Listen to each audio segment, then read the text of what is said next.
Good morning, all of you. Welcome in Sanskrit class. In previous lecture, we learned chapter 16, Ajeya Sa Bhavishyati. He will become invincible. हमने इस lesson में पढ़ा कि चाणक्य जी के नीतिसार में से यह बुक ली गई है, यह श्लोक लिया गया है. And this lesson has been taken from Nitisar composed by Chanakya and is an excellent food for our thought and mind. बहुत अच्छा यहाँ पे कहा गया है. जितने भी बर्ड्स और एनिमल्स हैं उसमें से जो 20 क्वालिटीज़ को हमें अपनी लाइफ में लेना है, उसकी प्रैक्टिस करनी है. क्यों करनी है? तो इंसान को अपने जीवन को आगे बढ़ाने के लिए, उसको प्रगति करने के लिए अगर वह 20 क्वालिटीज़ को अपनी लाइफ में अचीव करता है तो बहुत ही आगे बढ़ता है, सक्सेस उसके पास रहती है. तो ऐसे ही हमने 20 क्वालिटीज़ को लर्न किया. अब उसकी एक्सरसाइज हम देखेंगे आज, जिसमें फर्स्ट क्वेश्चन है विकल्पेभ्यः समुचितम उत्तरम चिनुत. मतलब MCQ के क्वेश्चन है, उसमें से हमें ऑप्शन में से क्वेश्चन आंसर लेने हैं. देखेंगे. फर्स्ट क्वेश्चन है सिंहात कति लक्षणानि शिक्षेत. मतलब जो लायन है उसके पास से हमें कितनी क्वालिटीज़ को लर्न करना है. लायन में से फर्स्ट श्लोका में हमने देखा था कि लायन में से वी शुड लर्न 1 क्वालिटीज़, तो एकम लक्षणम.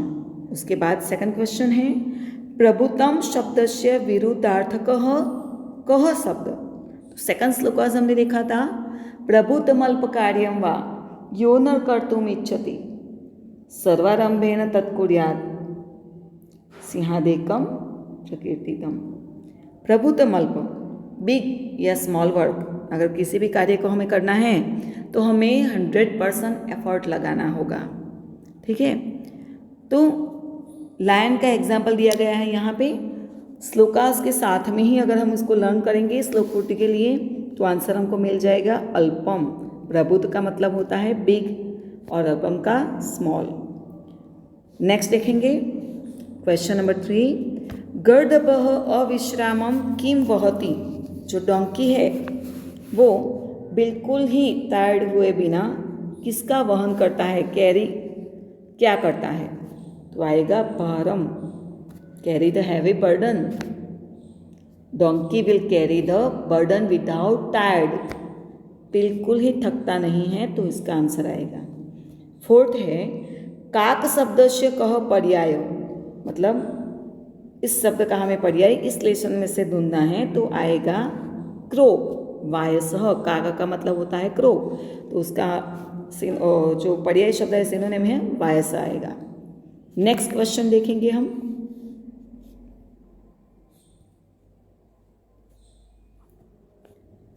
यहाँ पे क्वेश्चन नंबर 2 उदाहरणानुसारम शब्द रूपाणाम परिचयम कारयत. मतलब हमें यहाँ पे एग्जाम्पल दिया गया है, हमें उस एग्जाम्पल के हिसाब से शब्द रूपाणाम मतलब विभक्ति को लिखना है.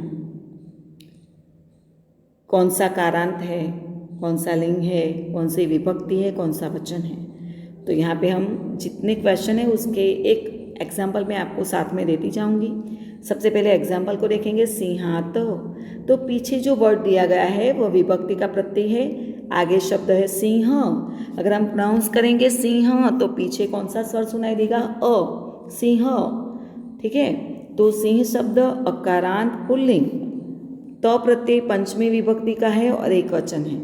अब आगे देखेंगे नरह, तो उसका मूल रूप हो जाएगा विसर्ग है, वह प्रत्यय है, तो आएगा नर. यहाँ पे लिखेंगे अकारांत. कैसे? लाइक रामः, फर्स्ट विभक्ति एक वचन, तो यहाँ पे आएगा रामः अकारांत पुल्लिंग एक वचन. प्रथमा विभक्ति तो नरह का इस तरह से लिखेंगे नरह अकारांत पुल्लिंग प्रथमा विभक्ति एक वचन। ठीक है। सेकंड लिखेंगे कार्याणी। इसको बहुत अच्छी तरह से समझेंगे हम। यह शब्द आनी प्रत्यय है, कार्य शब्द आगे आएगा, तो कार्य शब्द कौन सी लिंग में आएगा तो वह समझना जरूरी है। तो मैं आपको 5-6 शब्द आपको बोलती हूँ तो आपको लर्न हो जाएगा। फलम फले फलानि, कार्यम कार्ये कार्याणि, नेत्रम नेत्रे नेत्राणि, पत्रम पत्रे पत्राणि, चक्रम चक्रे चक्राणि। ये सारे वर्ड्स जो हैं वह नपुंसकलिंग हैं। ठीक है। और उसमें भी क्या विशेषता है, प्रथमा और द्वितीय विभक्ति के जो शब्द है मैंने अभी बोला वो तीनों शब्द प्रथमा और द्वितीय विभक्ति में सेम है, और तृतीय विभक्ति की जो प्रत्यय लगेगा वह राम अकारांत की तरह से होगा। तो मैंने जितने भी शब्द का उच्चारण अभी किया, मैं प्रोनाउंस किया, कार्याणी का शब्द भी उसी तरह के आएगा। फलम फले फलानि, पत्रम पत्रे पत्राणि, नेत्रम नेत्रे नेत्राणि, चक्रम चक्रे चक्राणि, पत्रम पत्रे पत्राणि, पात्रम पात्रे पात्राणि, उपनेत्रम उपनेत्रे उपनेत्राणि। आदि कई वर्ड्स हैं जो नपुंसकलिंग शब्द में आएंगे। तो यहाँ पे हम लिखेंगे कार्य नपुंसकलिंग शब्द प्रथमा द्वितीय विभक्ति बहुवचन, इसको ध्यान में रखना है। अब देखेंगे बंधु बिहि। तो बंधु बिहि प्रत्यय है, कौन सा कारांत है, उकारांत। देखो यहाँ पे मैं अगर ऐसे लिखूंगी भानु बिहि, तो मैं इसमें क्या आंसर लिखूंगी, भानु उकारांत तृतीय विभक्ति बहुवचन। तो बंधु बिहि का क्या आएगा, बंधु उकारांत तृतीय विभक्ति बहुवचन। ठीक है।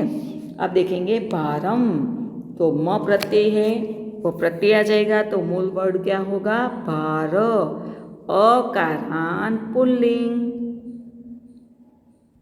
द्वितीय विभक्ति रामम, एक वचन, रामम, रामो रामान, इस तरह से हमें पूरा लिखना है। अब देखेंगे नेक्स्ट क्वेश्चन।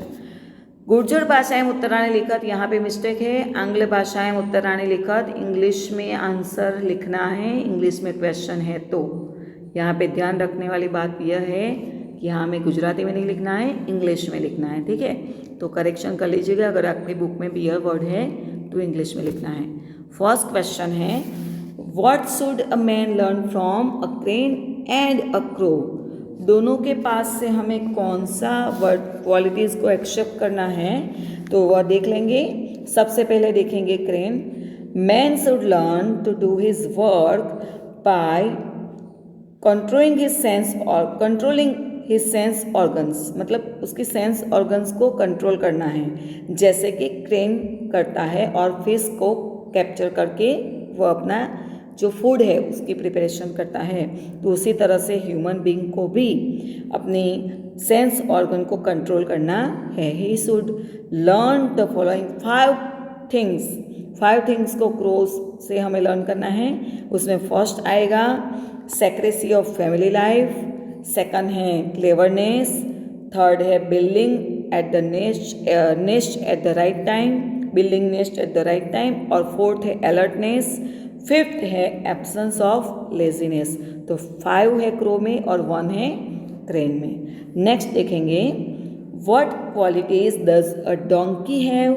अगर डोंकी में से हमें कितनी क्वालिटीज लेनी है तो हमें पता है there are 3 qualities a donkey have the following, मतलब एज फर्स्ट लिखेंगे it carries the burden tireless, मतलब वह विदाउट टायर्ड वह बर्डन को कैरी करता है। Donkey will carry the burden without getting tired. It does not bother about heat and cold and it is always content. It is always content. Third देखेंगे what should a man to do to be victorious in any situation. किसी भी situation में कब वह विक्ट्रियस बनता है तो जब लास्ट श्लोक का हमारा ट्रांसलेशन यहाँ पे आएगा, one who practice the 20 qualities to beasts and birds enlisted by Chanakya in all stages of work will be victorious in any situation. किसी भी सिचुएशन में चाणक्य की नीतिसार के मतानुसार अगर वह बिस्ट और बर्ड्स के वो जो 20 क्वालिटीज़ है उसकी प्रैक्टिस करता है, अपनी लाइफ में, लाइफस्टाइल में उसको ले लेता है, तब भी वह विक्ट्रियस बनता है। नेक्स्ट क्वेश्चन को आगे देखेंगे हम।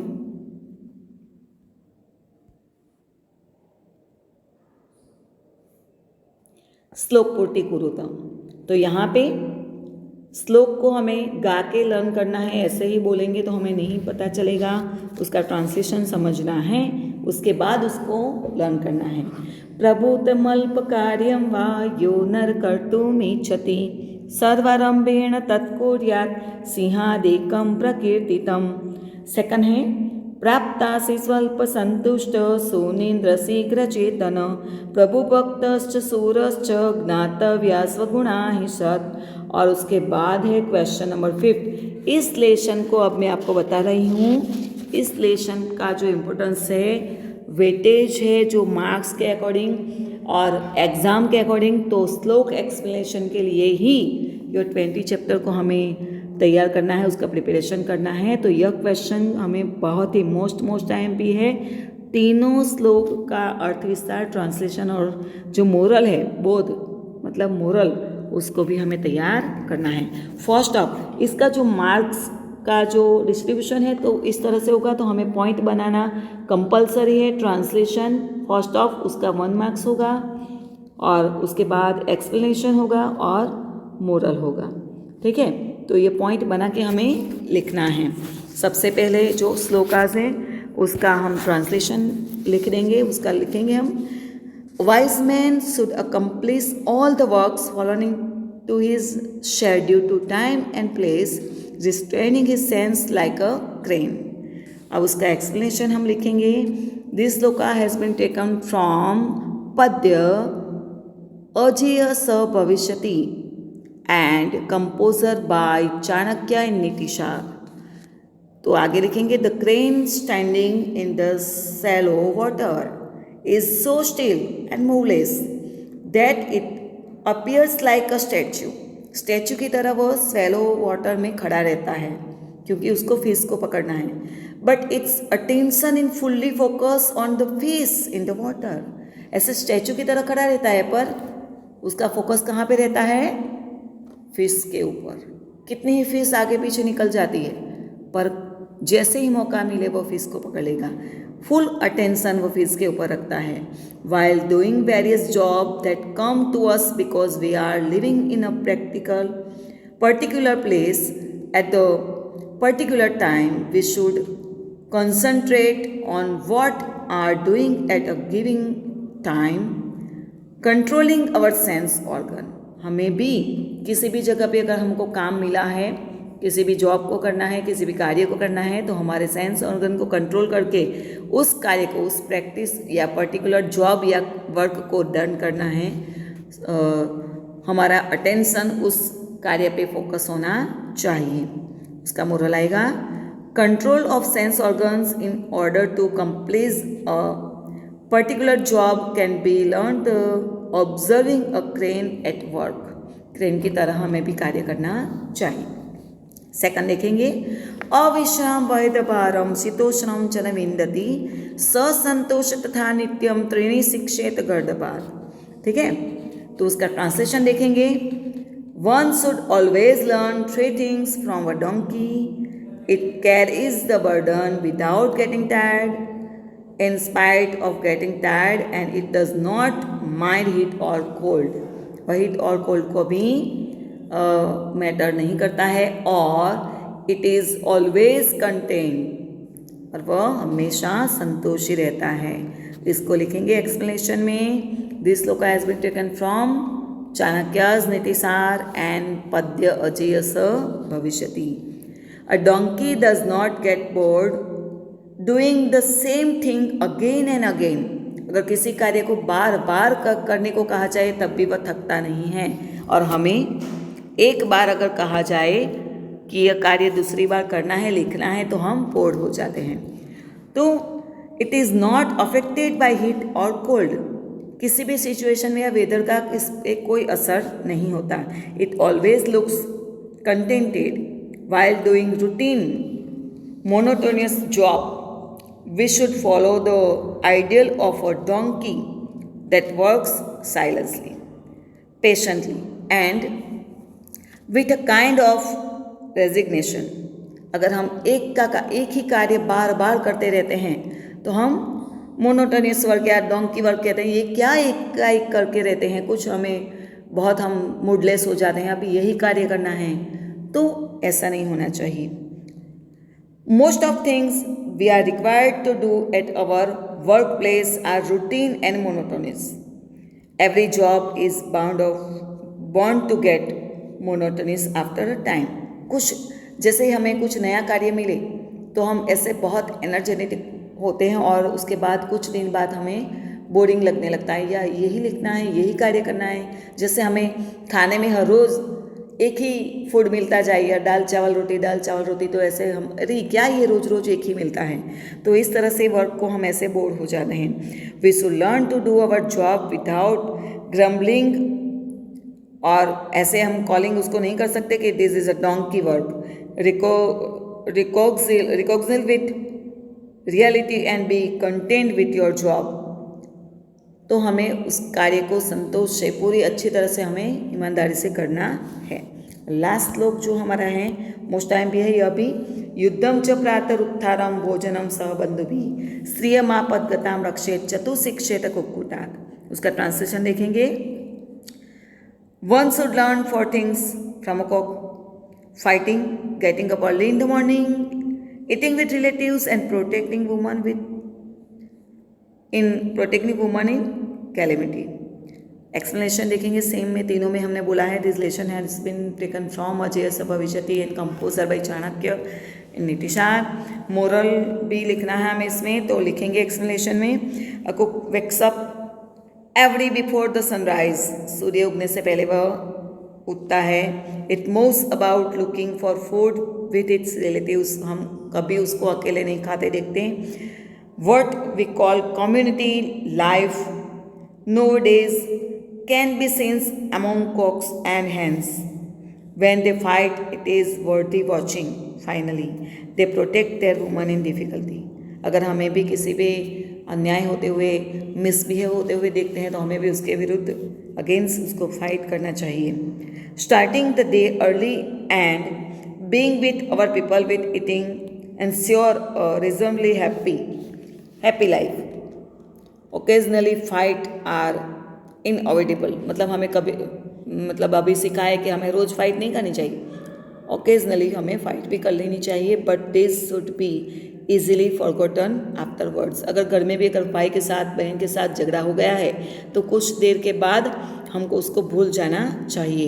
We should protect the week